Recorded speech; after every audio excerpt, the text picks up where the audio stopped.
Hello everyone, welcome back to the channel, and today we're going to be reviewing Hunter x Hunter chapter 397, and this was a very good one.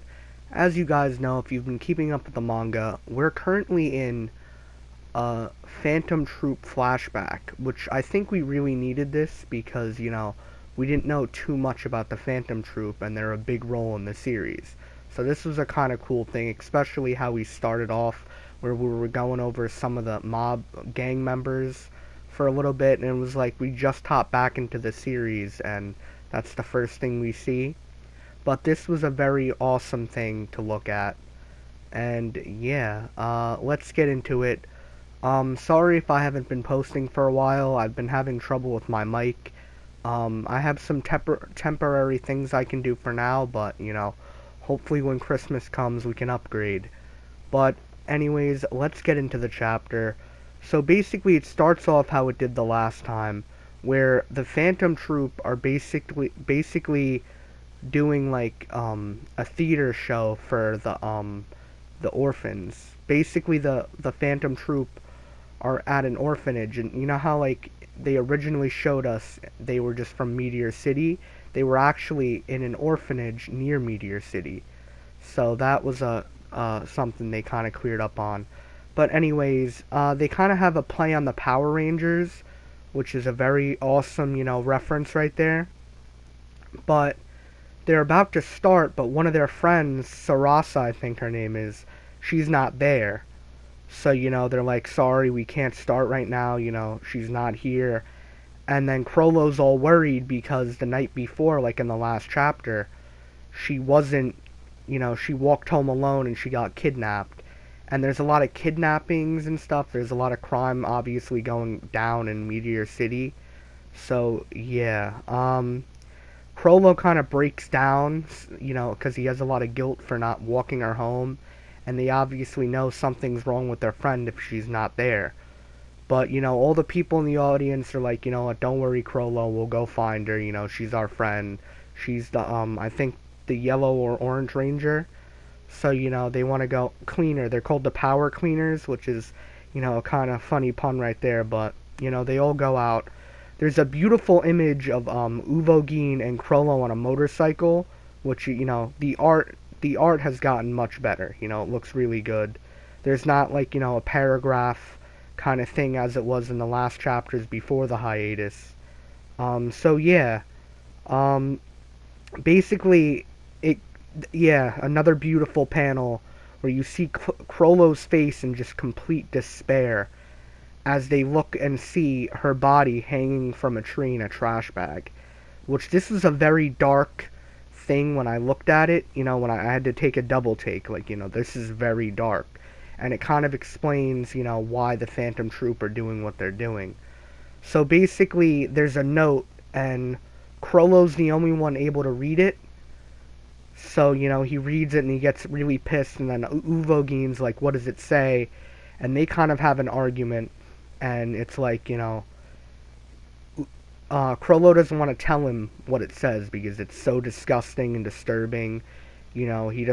Obviously they all want revenge, and he doesn't want Uvogin to go out, and be reckless. So, that's kind of a good thing on Chrollo's part. But basically when they open the bag, you can see, like, this beautiful image of Chrollo's face, like, looking at it in complete disgust and sadness and, like, despair, really. It's just a beautiful, beautiful panel. Uvogin too, Togashi's art's really good. The note's actually, oh my god.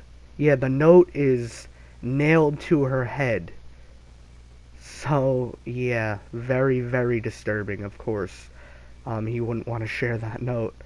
So yeah, like I said, they get into a falling out, and Chrollo's basically like, I'll never speak of it, even if you try to kill me. And, Uvogin's obviously not going to do that, because, Chrollo's his friend, they're already going through enough. But Uvogin's really pissed, he's like, I want to go kill them. But they're obviously young, and they can't really do much. And then you see Pakunoda, and then that other girl, I can't remember her name right now, but I know She's a character in Hunter x Hunter. Like, that's not part of the Phantom Troop. But yeah, and then Maki, I think her name is, uh, takes the bag and brings her home, which is, yeah. They bring her, they want to bring her back so they could have a funeral. Then you get to see, a beautiful, panel of the girl, she's laying there like, she's still alive. And I have personal experience with this, so, I understand that there. There's this lady who has something, who's an embalming, who has a technique basically called embalming, where you kind of, restore and preserve the body to make her appear as she did when she was alive, which is, yeah, what I just said. Basically, they make the person look alive before, they have a funeral and everything. And the lady, what's her name? Yeah, Renko. The lady's name is Renko. She basically has a cool scene with, Maki here. I think that's her name. Please don't get at me in the comments, but I think that's her name, Maki. They have some kind of scene where she's like, "Can you teach me the technique?" And that's kind of where she learns the strings, I think. So that was a cool thing to see her sensei. Towards the end of the chapter, it's basically the Phantom Troop, the members, like the members that grew up in Meteor City. They all like get together. Uvogin and Chrollo kind of have a talk, and Uvogin's ready to leave. He's like, "I'm out." But Chrollo is like, "Nah, we gotta stay together. We all gotta get revenge. We gotta train. We're all little kids. We can't be running out like that." And it's basically shown that Uvogin's like the oldest, the older kid, and then Chrollo's kind of like the young, nerdy, outgoing kid that Uvogin protects. So you basically see his potential, though, how smart Chrollo is and how he can, handle things. So he basically tells him, "Can you wait for 3 years?" And, he tries to convince him. And, he actually does. At the end, Chrollo's, Uvogin's like, "You know what? Yeah, sure." He sees his resolve. He sees the pain they went through, and he really wants to help him. So, yeah. Then all the Phantom Troop members come in, and they're like, "We'll help too. We want to get revenge for Sarasa." And yeah, it's a very powerful scene. You get to see how the Phantom Troop was basically created. So, yeah, 3-year time skip. That other girl, she's basically like running away or whatever. Like she just leaves with a very sad face. Like she doesn't want to join them. Chrollo basically says, he's gonna kill a lot of people in the next 3 years, and that's, we obviously seen what happened with Kurapika. But yeah, he tells them all what's gonna happen. He's like, "I'm gonna be your leader. We can't let them get away with this. There's a lot of bad people, and if we become villains, the villains will come to us. Like the mafia and all that. Basically, in York New City, when they killed all the bad mafia gang members and stuff like that. They weren't necessarily doing a bad thing. They were killing people, but they were killing bad people. So that kind of explains that there. The second to last panel here is just beautiful. You get to see Uvogin and Chrollo looking up at each other. You can see like how much Uvogin meant to Chrollo. That's probably why he was so mad when Kurapika killed him. He's kind of like his big brother, which very fire there. They all point up the members that are in Meteor City, Nobunaga, Franklin, what's his name, Shalnark, Pakunoda, Phaeton, all of them, they're all there to be on Chrollo's side. And then you see the last panel, you see a transition of the time skip, which we've seen this in the anime. We did see this, in the York New City arc. So yeah, this is overall a very good chapter. Together we are the spider. That's the last scene of the chapter. A very good one. We definitely needed this because I'm sure that the Phantom Troop are going to be playing a very massive role in the next few chapters, especially after seeing Nobunaga cut down one of the Haley family members.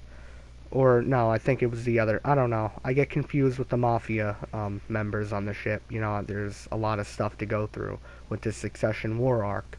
But, yeah, it's a very, very awesome chapter. We got a beautiful, beautiful art by Togashi. You know, seeing young Chrollo, his faces and his expressions. You know, Chrollo doesn't really do that a lot now. You know, he's just kind of as a blank, saddened face. So to see all the expression, like see Chrollo smiling, you know, crazy. I know he's probably smiled, you know, there, but it was all fake. Like this is generally, you know, genuinely happiness. And, you know, that's a very cool thing to see there. And yeah, I'm pretty sure the next chapter has already been leaked. So, you know, I might go over it, I might not. This is basically my first chapter review. Hunter x Hunter is, you know, my second favorite anime. I really like the story. I really like everything about it. So, yeah, it's been SSJ Benj. Comment down below. What do you guys think about the new chapters? We have 30 chapters coming too. That was a big thing that just happened on Twitter. But let me know down below. Are you excited for more Hunter x Hunter? What do you think is going to happen? Do you think, you know, Kurapika is going to have a rematch with any of the spiders? You know, Leorio might get some action. I know that's a meme. But anyways, guys, it's been SSJ Benj. Peace.